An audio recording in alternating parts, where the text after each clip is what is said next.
नमस्कार दोस्तों, हमारा टॉपिक चल रहा था pronoun and it's kinds. Pronoun topic में हमने प्रोनाउन के जो काइंड्स थे, पर्सनल प्रोनाउन हमने पढ़ा, possessive pronoun, reflexive pronoun, reciprocal pronoun, demonstrative pronoun, distributive pronoun. और आज हमारा जो प्रोनाउन का नेक्स्ट काइंड है वो है इंडेफिनिट प्रोनाउन। इंडेफिनिट मीन्स अनिश्चित। इंडेफिनिट प्रोनाउन अनिश्चयवाचक सर्वनाम। तो देखिए आगे बढ़ाते हैं टॉपिक को।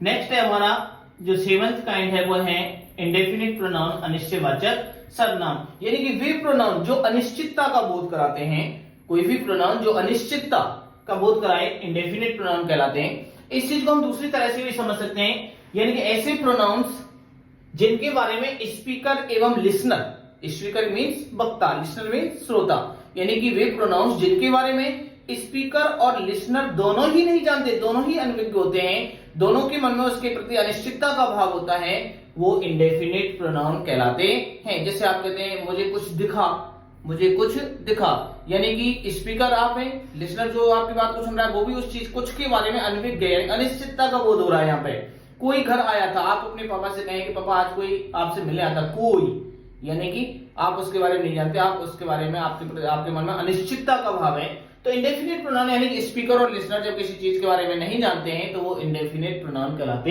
हैं।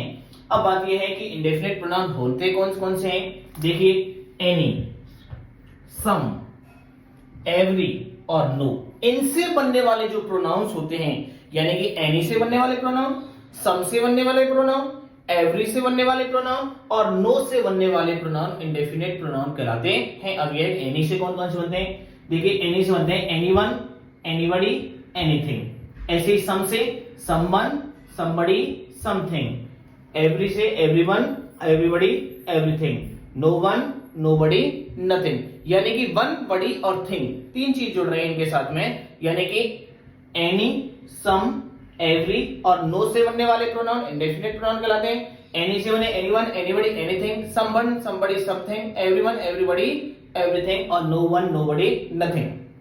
अब आप देख सकते हैं एनीवन और एनीबॉडी का मीन्स होता है कोई भी, ऑलवेज पर्सन के लिए, यानी वन और बड़ी जिसके अंत में जुड़ा हुआ है, वन और बड़ी जिसके अंत में जुड़ा हुआ है वो पर्सन के लिए, और जिसके अंत में थिंग जुड़ा हुआ है वो पर्सन के अलावा। जैसे एनीवन, एनीबॉडी, कोई भी मीनिंग होगा, कोई भी पर्सन के लिए यूज होंगे, वन एवं बड़ी से बन रहे हैं।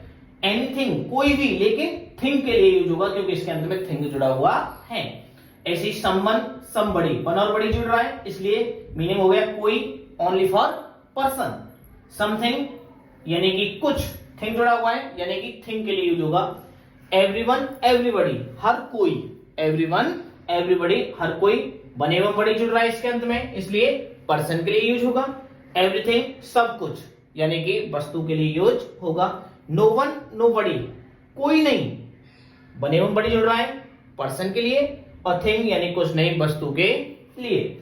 कुछ इंपॉर्टेंट पॉइंट्स हैं इंडेफिनिट प्रोनाउन के बारे में कि इंडेफिनिट प्रोनाउंस हमेशा सिंगुलर होते हैं। इंडेफिनिट प्रोनाउन ऑलवेज कैसे होते हैं, सिंगुलर होते हैं। जब भी सेंटेंस में आपके सब्जेक्ट के रूप में यदि ये कार्य करें तो क्योंकि इंडेफिनिट प्रोनाउन सिंगुलर होते हैं इसलिए इनके साथ जब आप वर्ब यूज करोगे वो ऑलवेज सिंगुलर वर्ब ही यूज होगी, क्योंकि इनकी जो नेचर होती है वो सिंगुलर होती है। इंडेफिनिट प्रोनाउन ऑलवेज सिंगुलर है इसलिए आपको वर्ब भी सिंगुलर यूज करनी है। सेकंड पॉइंट ये है कि वन एवं बड़ी, वन एवं बड़ी, वन एवं बड़ी, वन एवं बड़ी से बनने वाले जो इंडेफिनिट प्रोनाउंस हैं उनका प्रयोग ओनली फॉर पर्सन के लिए करेंगे, केवल व्यक्ति के लिए ही वन एवं बड़ी से बनने वाले इंडेफिनिट प्रोनाउंस का यूज कर सकते हैं। थर्ड पॉइंट है थिंग से बनने वाले जो इंडेफिनिट प्रोनाउन है उनका प्रयोग थिंग के लिए, थिंग्स के लिए ही करते हैं।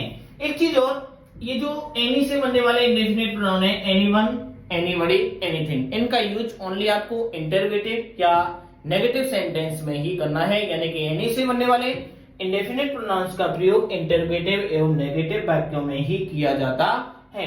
एक चीज और, नो से बनने वाले जो इंडेफिनिट प्रोनाउन है, नो वन, नोबडी, नथिंग, ये अपने आप में नेगेटिव होते हैं। कैसे होते हैं, इनकी जो नेचर होती है वो नेगेटिव होती है।